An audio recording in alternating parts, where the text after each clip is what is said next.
12 years. 12 years I give this man. I worked while he slept. I prayed while he doubted.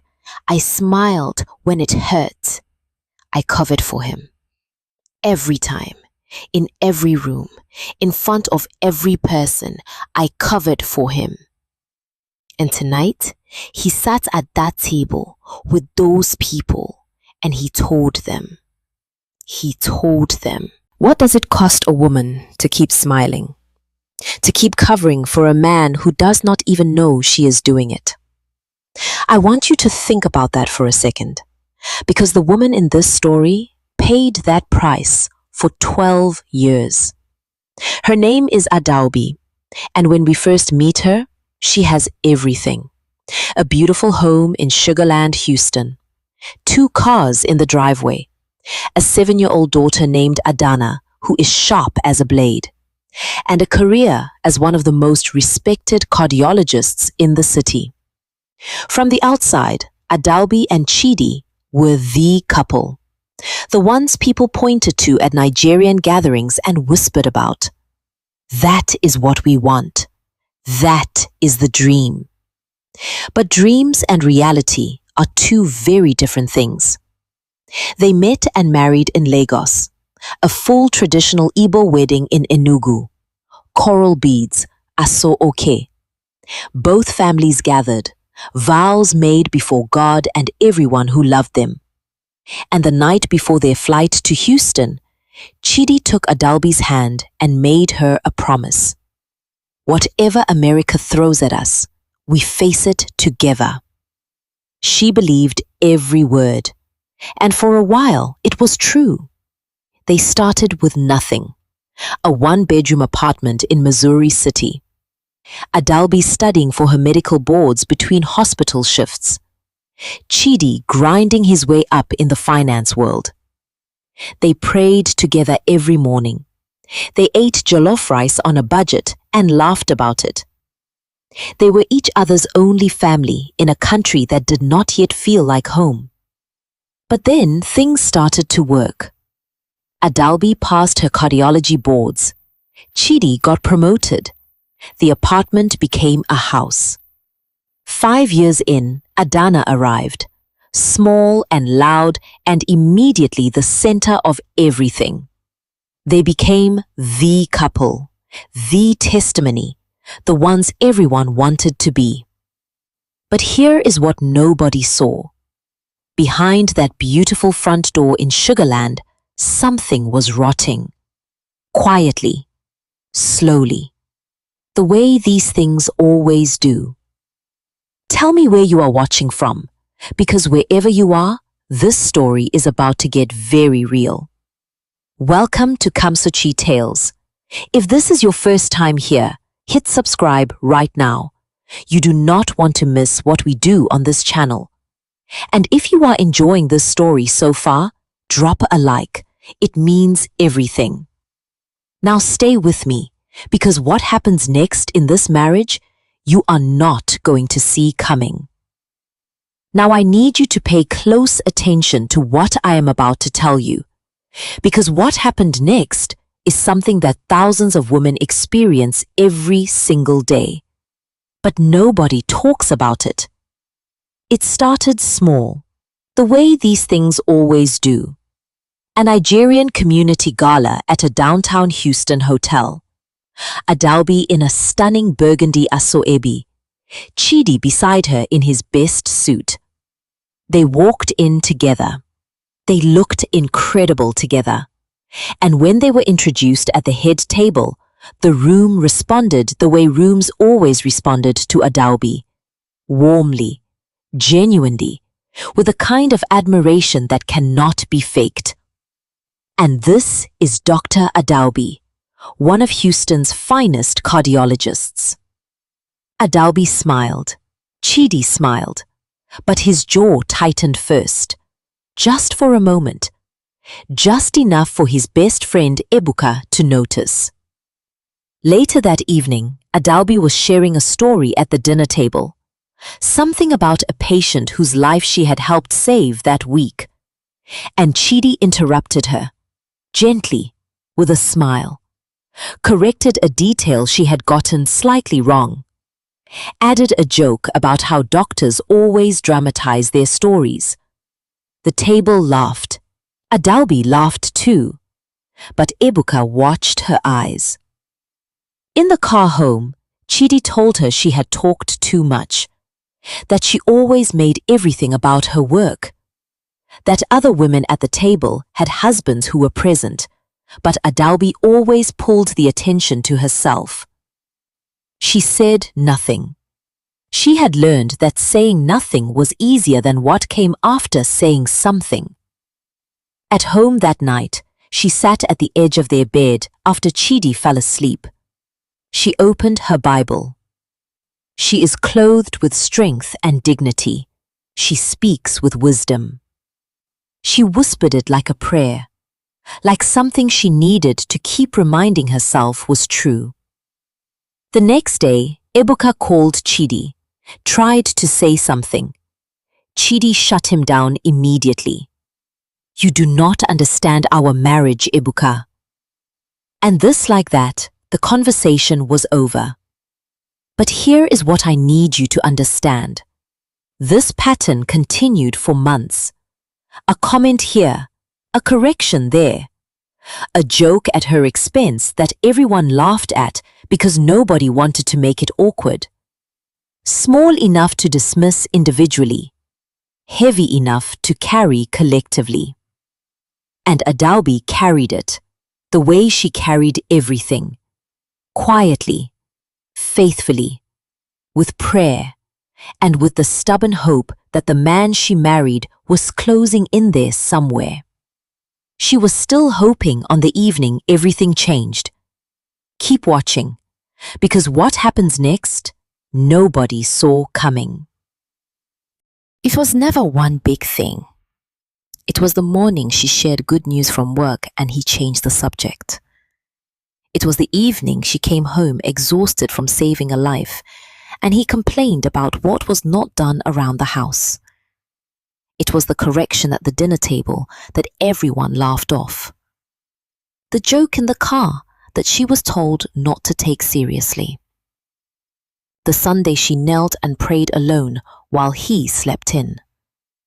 Small things, one by one, the way water finds a crack in a wall. Not dramatic, not sudden, just consistent. And Adobe carried every single one of them, quietly, faithfully, with prayer, and with the stubborn hope that the man she married was still in there somewhere. She was still hoping on the Friday evening everything finally changed. Now stay with me, because this next part of the story is the part that will make your jaw drop. It was a Friday evening dinner. Not their home this time. The home of a prominent Nigerian couple in the Houston medical community. Doctors, hospital administrators, finance professionals, people whose opinions shaped careers and opened doors. Adobe had looked forward to it.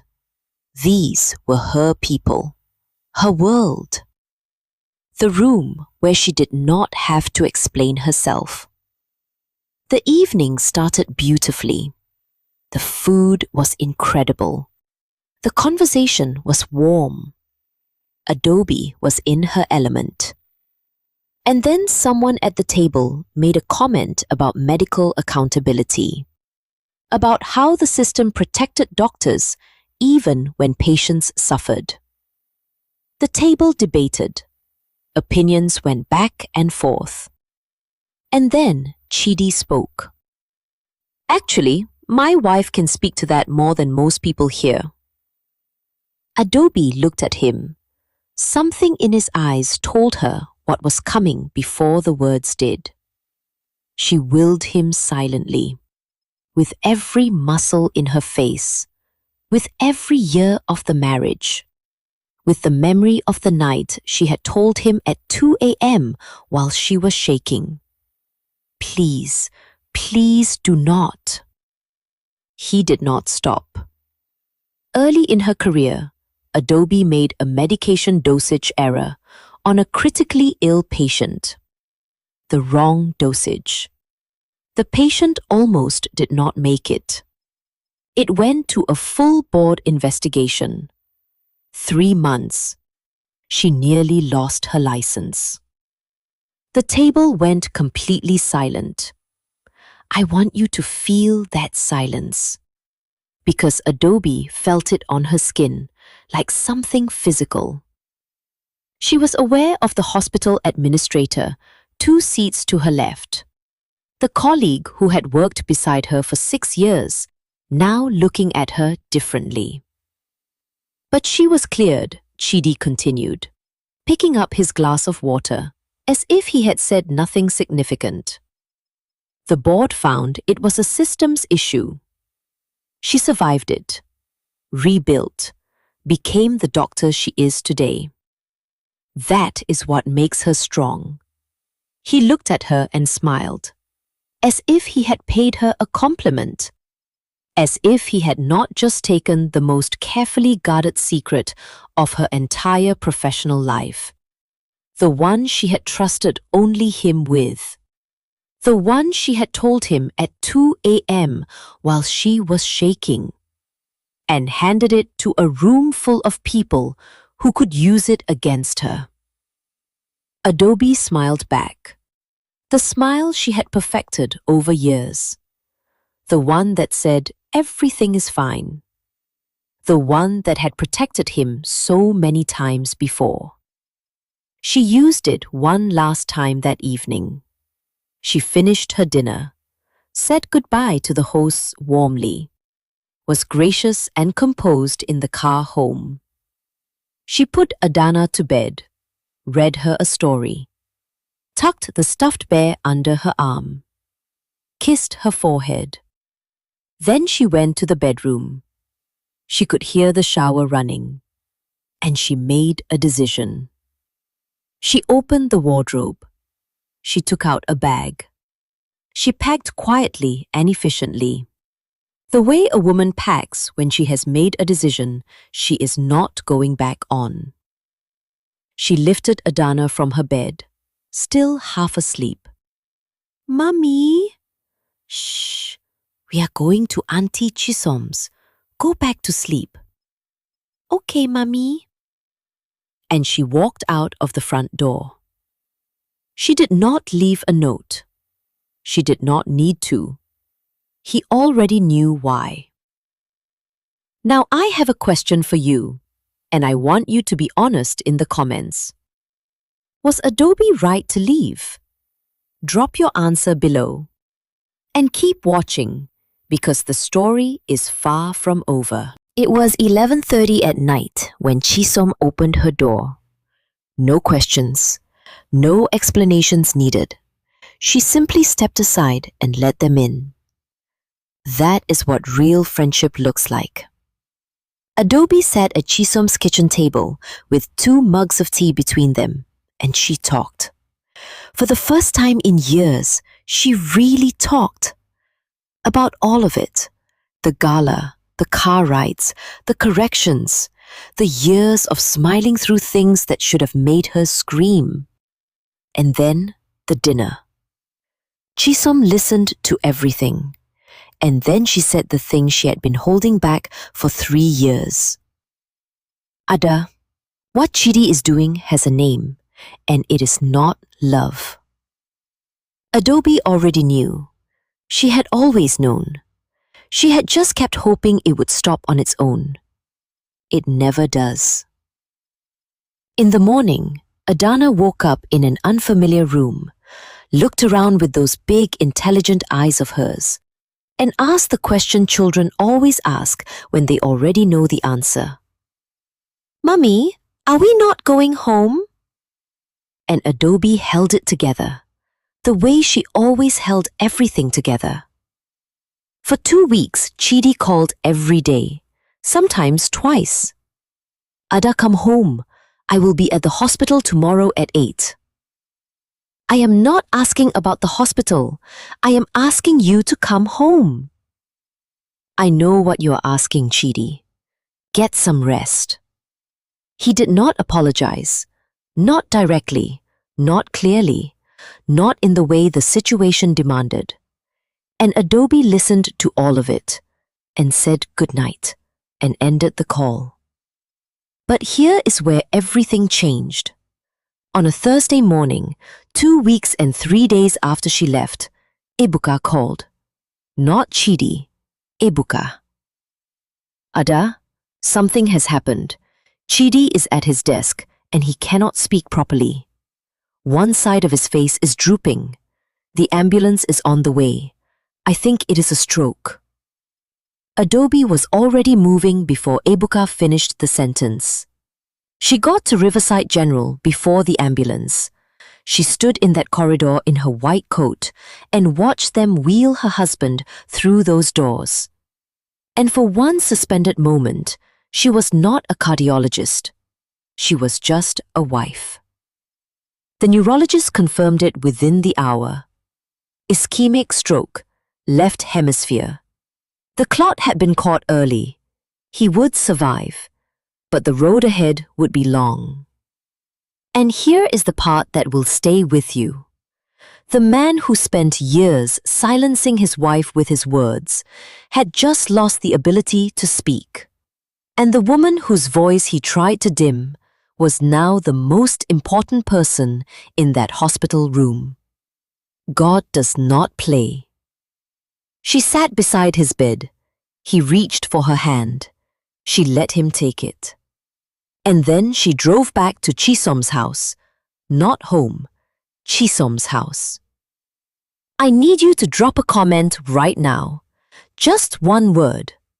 What are you feeling about Adobe in this moment?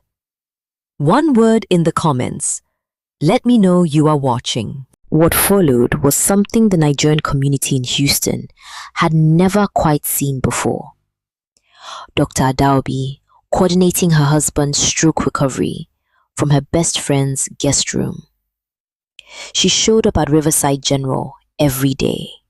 She fought for the best neurology team. She reviewed every treatment decision. She sat in on his therapy sessions. But she did not go home. Chidi began the long, slow work of finding his words again. The man who always had something to say, who corrected and commented and filled every room with his voice, was now sitting across from a speech therapist, learning how to say simple sentences again. And Adaobi watched, not to punish him, not to gloat, but because she was a woman who had decided to watch carefully before she decided anything. She was looking for something real. Adana visited every evening after school. She sat beside her father's hospital bed and talked to him the way only children can. About her day, her teacher, something funny Auntie Chisom said, what she ate for lunch. She never waited for him to respond perfectly. She just loved him, out loud, without conditions. And slowly, week by week, the words started coming back. Then one Wednesday evening, Ebuka arrived with jollof rice from the Nigerian restaurant on Bel Air that Chidi loved. They watched football together for a while, and then Ebuka put the food down. Brother, I need to say something to you, and I need you to really hear me this time.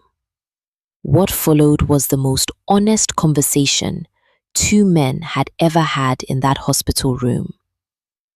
Ebuka told Chidi everything he had seen over the years. The gala, the dinner, the pattern, all of it. You are afraid of your wife's light, Chidi. And instead of sitting in it with her, you have been trying to dim it for years. And she has been covering for you, smiling in public so you do not look bad, absorbing it at home so the peace is kept. She coordinates your stroke recovery from Chisom's guest room because she loves you enough to save your life and has enough self-respect not to come home until something changes. What does that tell you about who she is?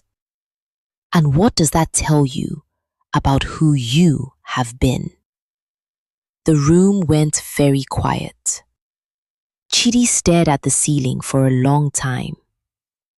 And then slowly, with the effort that every word now cost him, he spoke.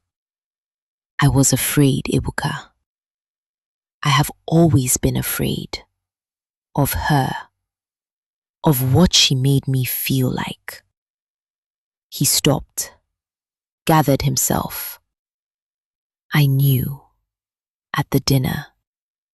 I knew what I was doing. I knew who was in that room. He stopped again. I am sorry. Not enough. I know, but I am sorry. Ebuka leaned forward and said 4 words. Tell her. Not me. Her. This is what real friendship looks like. Not the friend who tells you what you want to hear, but the one who tells you what you need to hear, even when it costs them. Does your life have an Ebuka? Drop a comment below and tell me. The weeks that followed were not dramatic. There was no grand speech, no single moment where everything changed at once. That is not how real change works. Real change is quieter than that, and slower, and more fragile. Chidi began his treatment. Adaobi came every day. And something started to shift in the small things that only she noticed. He stopped trying to take over conversations with the nurses. When the medical team asked for her opinion on his care plan, he looked at her with something she had not seen in years. Not resentment, not competition, pride. And one afternoon, Adaobi came to the hospital between her own rounds and stood outside the glass window of the speech therapy room. She watched Chidi get an exercise wrong, twice, and then try again without complaint, without frustration, without performing for anyone. Just a man doing the quiet, difficult work of becoming someone better. She stood at that window for a long time, and something settled in her chest that she had not felt in years. One evening, Chidi called her, not to ask her to come home, just to talk. Ada, how was your day? Long. We lost a patient this morning, 72 years old. His family was there. I am sorry. That must have been very hard. It was. A long pause. Ada, I owe you something I should have said a long time ago. I have not been the husband I promised to be. Not because I stopped loving you, but because I let my fear become your problem. I was afraid of being invisible beside you, and instead of telling you that, I made you pay for it. That was wrong, and you deserved better. And I need you to know that I know that. She did not respond immediately. She sat with it, the way she had learned to sit with hard things, quietly, prayerfully, without rushing toward resolution. And then one morning, she made a decision. She drove to the house, their house. She stood in the hallway and looked at the photographs on the wall. The Lagos wedding, Missouri City, Adana as a newborn. The life they had built together.